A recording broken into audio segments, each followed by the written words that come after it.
from Travis about the weekend, and we'll just go from there. Well, I guess my first statement is I need a nap. Um, we got back late. Obviously, a really emotional day yesterday, but I'm just so incredibly proud of our team's resilience. Everybody knows what this team's gone through this year, being so young. And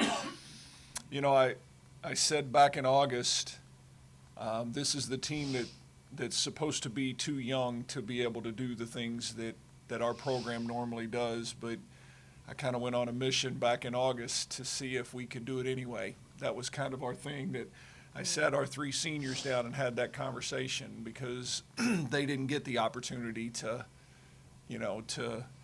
reap the rewards next year or the year after. And so, just really incredibly proud because since January, really, we've talked about, toughness and all of that kind of stuff because that's what it always comes down to. And certainly yesterday's match, down 2-1, on the road at FIU, down 14-12 after being up 10-7 and score. Like, just those aren't technique drills in a gym. Those are teaching kids to be resilient and teaching kids to keep belief, teaching kids that things can go bad and you can win anyway. And so just really, really proud of how they responded. I mean, you mentioned the 2-1, you mentioned the 14-12. With everything that's been stacked against this team all year, injuries there, it almost felt like that seemed to be appropriate as like another chapter of what this team has been doing. It was. I tell Callie knows this. I tell our team every year. There's 3 or 4 times a year that you're just supposed to get beat. Like just the way the flow of the game's going.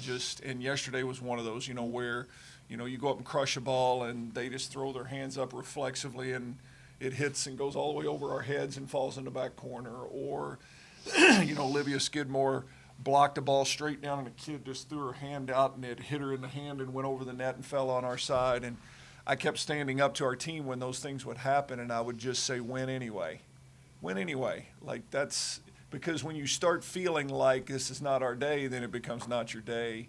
And so, and then, at 14-13, it was 14-12 we sided out, and they took a timeout 14-13. And, all I did was, we didn't talk technique. We didn't talk anything. I knelt down in front of them, and I said, I wouldn't want this to end any other way because we have to get a defensive stop. We know how good we are offensively, but we got to get a stop if we want to be a champion right here.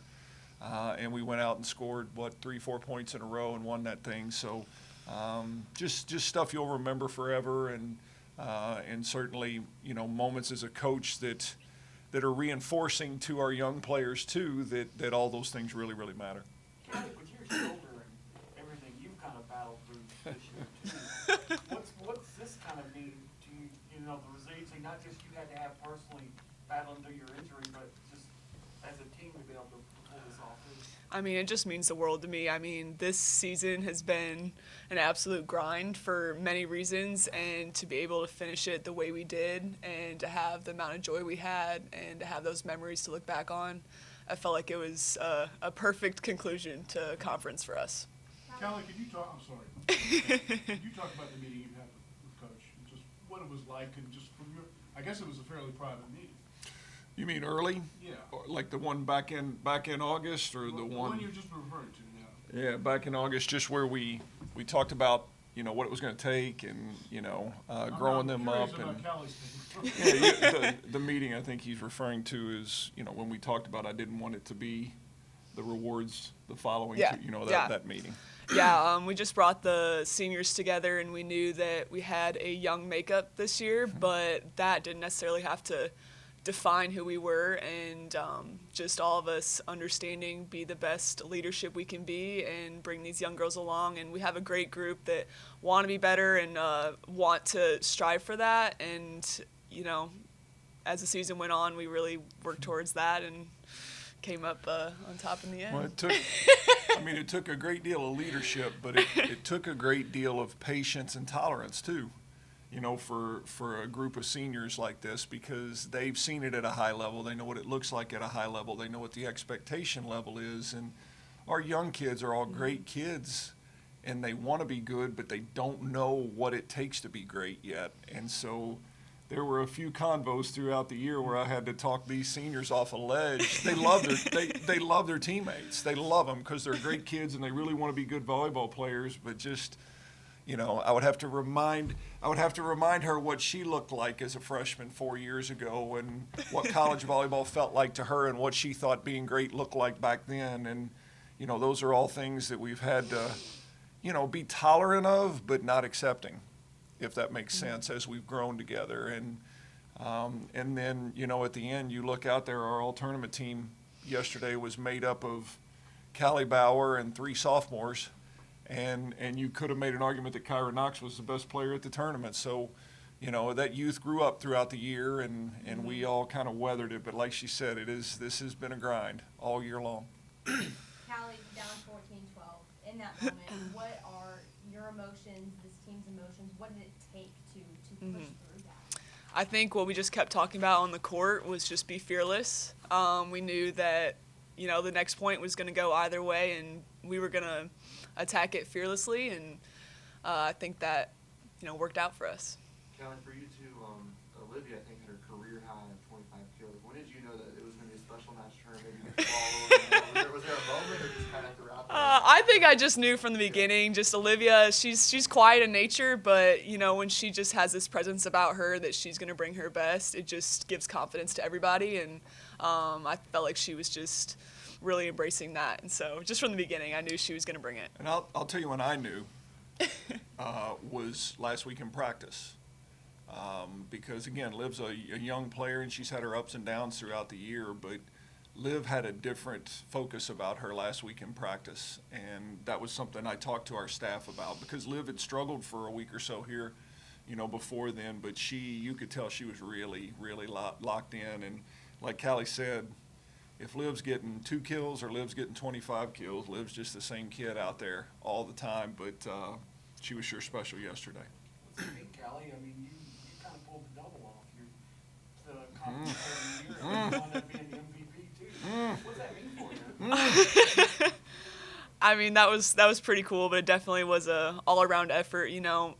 As a setter, you can't really stand out if your passers aren't giving you good passes or if your hitters aren't putting the ball down, and I think that just speaks to what kind of effort we put out there overall, and I'm just really proud of all of us for that. Coach, for you, I saw, I think Conference put out a video. You hit the Zombie Land.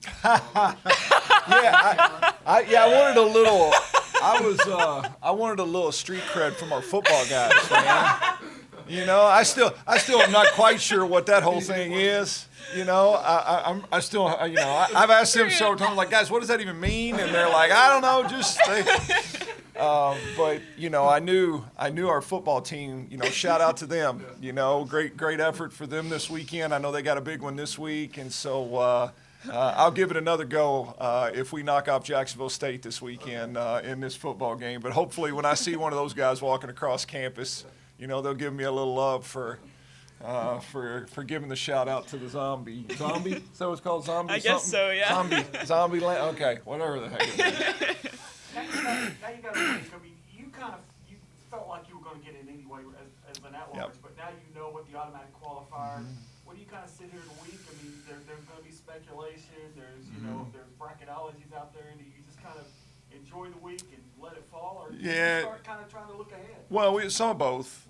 I mean, I think it's a crime not to enjoy it. It's such a unique week as well because you got Thanksgiving break in here, and we always let them go home and spend some time with their families. And I think it's like trying to emotionally recharge a little bit.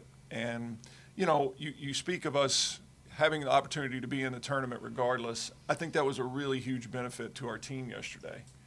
I think it allowed us to never panic. And we talked about that. We talked about going into the finals yesterday. We talked about, having an at-large bid locked up is kind of a superpower for us in this deal because at no point will we ever think about losing our ultimate goal. And I think it really helped us, as it went along. But now, we know we're in. We've really improved our seeding, I would think. And we're playing well. And so, we'll practice. Today, Callie and I wouldn't even be out of bed yet if it wasn't for coming to meet you guys. Got back late. Today will be a full day of rest. We'll practice tomorrow normally. and then we'll get up pretty early on Wednesday morning and do another short practice, and then allow them to go home. And they'll be home Wednesday, Thursday, Friday, and then we'll come back Saturday evening and practice. And then Sunday we'll practice again before the selection show, airs on Sunday. But, this is a team that I'm not sure anybody wants to play in a first-round game because we're talented enough. Again, we're young, and we still do. We tried to serve our way out of the tournament yesterday. We missed 20 serves in the finals. That's not exactly how you go about winning championships. And but it's been a joy to coach this team and watch them grow. And I think they'll play with confidence. But right now it's just about recharging physically and emotionally. It's been a lot for the last few days, and to be honest, being able to go home for 2 or 3 days is probably a really refreshing thing for them. How much sleep did you get down there? Me? Callie. Oh, I slept great down there on the trip. But it was Yeah. different for yourself. Probably different for him. It was awful for me because Those beds are nice. uniquely for us as a staff, the way the conference schedule set up this year, there were 3-4 teams that you didn't play in the regular season, and uniquely every opponent we had in the tournament was somebody we had not played in the regular season, so it was a full scout. Yeah. It would have been nice to reach in that file and pull out that scout from the regular season and get a little sleep, but our staff worked endlessly to prepare, and so they got more sleep than we did. But I was just curious because most of the relate to it a little bit, but I guess in your case you spend so much energy that when you get back to the hotel it's fairly easily. Oh yeah. Oh yeah. Wait till you're you got it. everything changes. That's right. So one other thing I'll ask you, you can both answer, what, is that trophy gonna keep its own unique stamp with the way it is now, or you already mentioned talking about cleaning it up, do you change it, do you guys? We're not cleaning it. We're putting it in the case as is. Listen, that one's up for debate. We're going to have to do a little bit of research on the effects of salt water on those materials, because obviously we want it to stand for a very long time, but it is very unique looking sitting in my office. It has got saltwater stains all over it, and it's got a rim of sand from South Beach on the bottom of it that they meticulously carried it all the way through the airport and got it home, and it's still there. And so we'll have to find a common ground on that one. Listen, I'm all for it's their trophy, like it's this team's trophy, and we'll try to honor that as best we can, as long as, I don't know, we're going to have to chat GPT the effects of salt water on whatever those things are, and if it's not going to harm it, then it'll be a good talking point. So this team's effort all weekend, what it took to get that trophy, what do you hope that these girls have communicated to everyone that's involved in that selection show on Sunday? Yeah, we're talented. Number one, if you watch us play, we can really play. And we're, again, one of the best offensive teams with this kid in charge of our offense. I think we're second in the country right now, third maybe in offense. And, we're a complete team. We're relentless.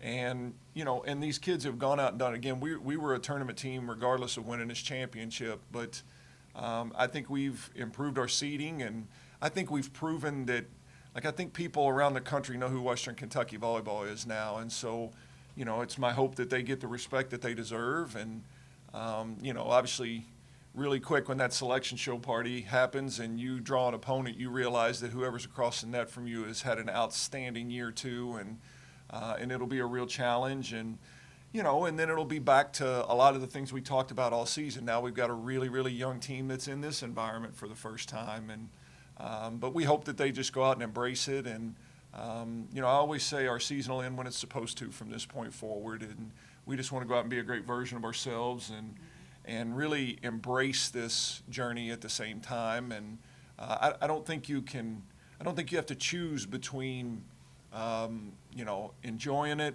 being proud of yourself, having gratitude in your heart, and staying focused and wanting more. And I don't think you have to choose between all those things. And so, this will be a good week. I definitely think this, a little mom's turkey and some family around you and stuff will be good for these kids, and then we'll get back at it. Callie, all the accolades that you've accumulated over your career, what do you think has been like the driving force for you as far as motivation?